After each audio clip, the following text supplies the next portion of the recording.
Você gosta de games e sempre teve vontade de criar seus próprios games?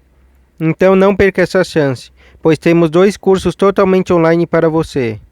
Na Game Academy, você aprenderá a criar modelagem e animação 3D. E na Indie Power, você aprenderá a criar seus jogos totalmente do zero. Saiba mais sobre estes e outros cursos nos links abaixo, aqui na descrição. Sejam todos bem-vindos ao canal Entretenimento Cult, o canal onde o nerd, o geek, o otaku e o gamer se encontram. Se vocês gostam desse tipo de conteúdo, não se esqueçam de se inscrever e acionar o sininho de notificações. Então, sem mais delongas, vamos para o vídeo de hoje. Olá pessoal, tudo bem com vocês? Aqui é o Rafael do canal Entretenimento Cult, trazendo aqui mais um vídeo bacana para todos vocês. Pessoal, o vídeo de hoje eu vou falar sobre alguns termos que são muito populares hoje em dia, que usamos muito, ouvimos muito, lemos também muitas matérias falando sobre remakes, remasters, reboots, spin-off, prequela e tudo mais. São termos que hoje estamos usando muito hoje em dia, mas são termos que muitas vezes as pessoas ouvem assim, mas não sabem direito o que que é, qual a diferença de remake, remaster, o que são de verdade, né? Às vezes confundem o que é um, o que é outro. E também às vezes as pessoas ouvem assim e passa despercebido. Então, nesse vídeo aqui eu vou tentar explicar em poucas palavras e de um jeito bem objetivo e simples, um pouco de cada um desses termos, tá legal, pessoal? Para vocês ficarem mais por dentro ainda desses temas que estão muito frequentes nas nossas vidas de hoje. Então, sem mais delongas, pessoal, vamos lá para o vídeo de hoje.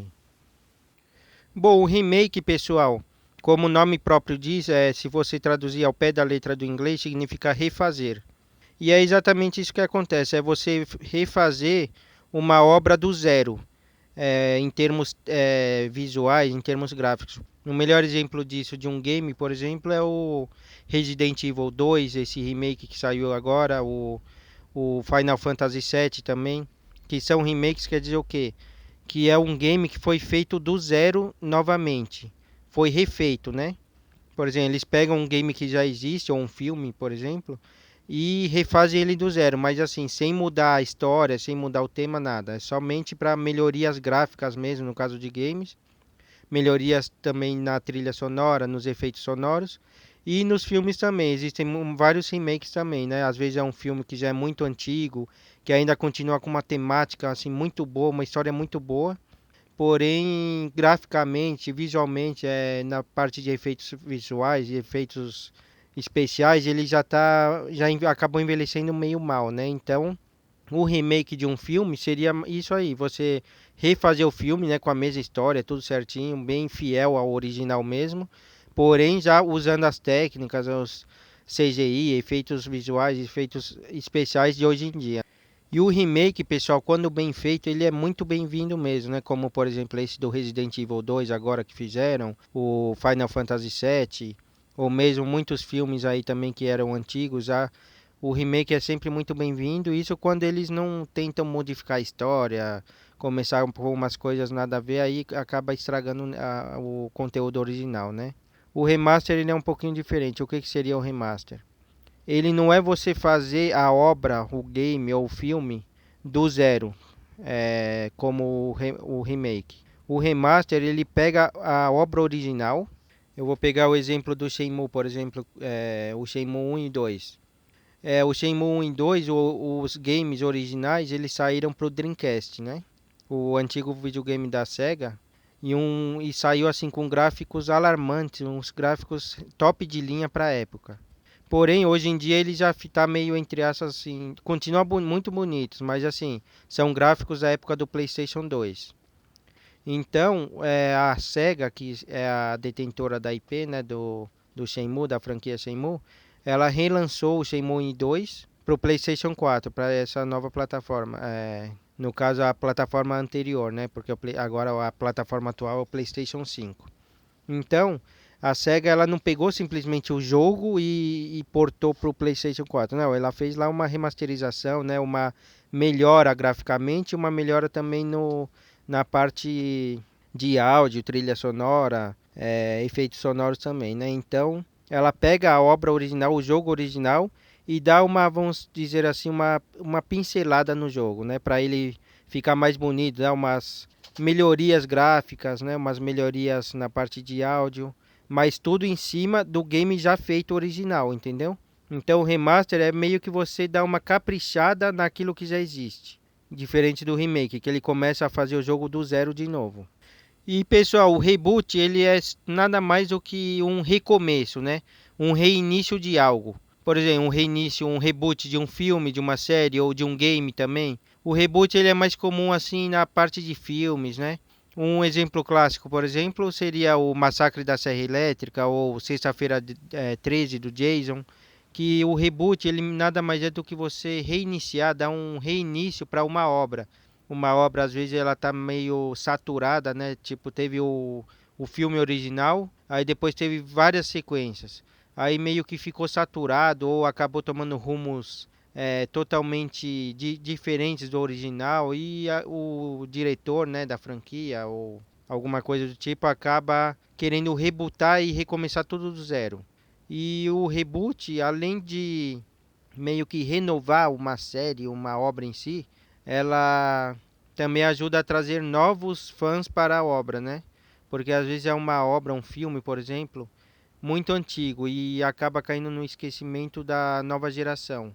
Então o reboot, ele sendo lançado assim do zero de novo, com uma nova história, às vezes contando às vezes a mesma história, mas assim de ângulos diferentes ou mudando uma coisa ali, recontando do zero de novo, acaba chamando um público jovem, né? Público que não conhecia a obra e também chamando a atenção daqueles que já conheciam lá das antigas. Então o reboot ele é bom nessa parte aí, né? De trazer assim uma upada, uma renovação para a obra, que às vezes já estava desgastada ao longo do tempo.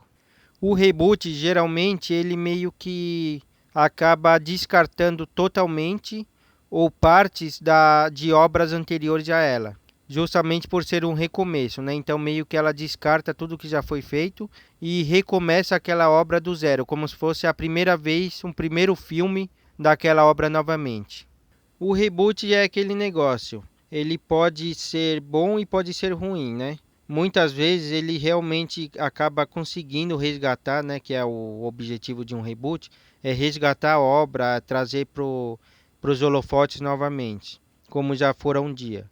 Mas muitas vezes o reboot acaba descaracterizando muito, dependendo do diretor, né? Da obra que vai fazer um reboot. Assim, às vezes ele acaba descaracterizando ou colocando coisa meio que nada a ver na obra ali, inserindo coisas meio nada a ver e acaba estragando a obra. Então, o reboot sempre acaba gerando aquelas polêmicas, né? Uns que acabam gostando, uns que acabam meio que achando que deturpou muito a obra original e é aquele negócio. Isso daí já é caso em caso, não tem como falar o reboot é bom, o reboot é ruim. Depende muito do diretor, da produção e da visão, né, deles, se eles têm um conhecimento bom da obra original, o conceito original, né? O que aquilo de fato quer passar para as pessoas. Então, o reboot, ele sempre quando é anunciado, ele meio que faz as pessoas ficarem meio que com o pé atrás, entendeu? Porque pode vir uma bomba e pode vir também uma obra de arte. O spin-off, pessoal, ele é como se fosse assim uma história entre aspas paralela, não paralela, ela pode ser muito bem canônica, né? Mas assim, ela foca em um outro personagem, por exemplo. Às vezes é uma obra, um filme, por exemplo, que é focado em um personagem X, mas o personagem Y, ele acaba fazendo muito sucesso. Então, o que acaba acontecendo? A produção, a direção do filme ou do game, qualquer coisa, ela decide fazer um spin-off, ou seja, um filme próprio para aquele personagem, né? Vamos dar um exemplo, o Dragon Ball, por exemplo, um anime que todo mundo conhece. O protagonista é o Goku, mas o Vegeta é um outro personagem que ele é muito querido pelos fãs, né? Então acabam o Akira Toriyama, por exemplo, que é o autor, ou a Toei acaba vendo que o Vegeta é sim, amado pelos fãs, então dando um foco maior nele. Então acaba lançando, por exemplo, um longa focado no Vegeta, a história dele, contando mais detalhes sobre a vida dele. Então isso seria um spin-off, né? É você contar uma história à parte daquele mesmo universo, seja de um personagem ou de algum momento histórico, alguma coisa do tipo que meio que tira o foco original para um outro elemento que muitas vezes tem muito sucesso ou despertou muita dúvida ou curiosidade por parte dos fãs. Aí esse spin-off vem para explicar certas coisas ou detalhar certas personagens, certos momentos históricos de uma obra original. Bom, pessoal, e para terminar aqui o vídeo, vamos falar agora um pouco do que é uma prequela, que também é um termo que também é usado muito e que particularmente eu gosto muito, que a prequela nada mais é do que o oposto de uma sequência. Por exemplo, temos um filme lá, vamos supor o Homem-Aranha. Aí tem o Homem-Aranha 1, tem o Homem-Aranha 2 e o Homem-Aranha 3. Aí já sabemos, né? O Homem-Aranha 2 é a sequência do Homem-Aranha 1. E uma prequela seria o quê? Seria uma sequência ao contrário. Seria o que vem antes do primeiro. Vamos supor, tem o Homem-Aranha 1 e o 2. Aí depois eles resolvem lançar o Homem-Aranha, o início, ou o Homem-Aranha 0, que vem antes da obra original. No caso, mostra os fatos que aconteceram antes do primeiro filme. Então isso se chama prequela. Por isso mesmo é o oposto de uma sequência, né? É o que vem antes. E isso daí para mim, pessoal, é uma coisa que eu gosto muito, sabe? É uma coisa que às vezes você pega uma obra que já conta de um determinado ponto da história. Mas aí você fica curioso, às vezes aparecem os flashbacks, né? Do que aconteceu com aquele personagem ou com aquela história, né, no passado, o que veio antes daquilo, e você fica meio que curioso, né, para saber o que aconteceu antes, como que foi, como chegou naquele ponto, né? E daí quando vem uma prequela explicando tudo, a origem de tudo, como começou até chegar naquele ponto, é uma coisa que eu particularmente gosto muito de prequelas, né? Como, por exemplo, um filme que eu gostei muito da prequela foi aquele do Hannibal, né? O Hannibal, o início. Que você já conhece o Hannibal, que é um personagem já, um psicopata, né? E você já conhece ele já na fase adulta. E quando veio a prequela, mostrando a origem dele lá desde quando ele era pequenininho, criança, como tudo começou, isso daí é uma coisa que me fascina, que eu particularmente gosto muito das prequelas. Então é isso aí, pessoal. O vídeo vai ficando por aqui. E o que vocês acharam? Vocês já conheciam esses termos? Já tinham dúvidas? Ou esse vídeo ajudou vocês de alguma forma? Deixe aí nos comentários também se vocês gostaram do vídeo. Deixem um like e se inscrevam no canal caso vocês não sejam inscritos, tá bom, pessoal? Então eu vou ficando por aqui e até o próximo vídeo, pessoal. Falou!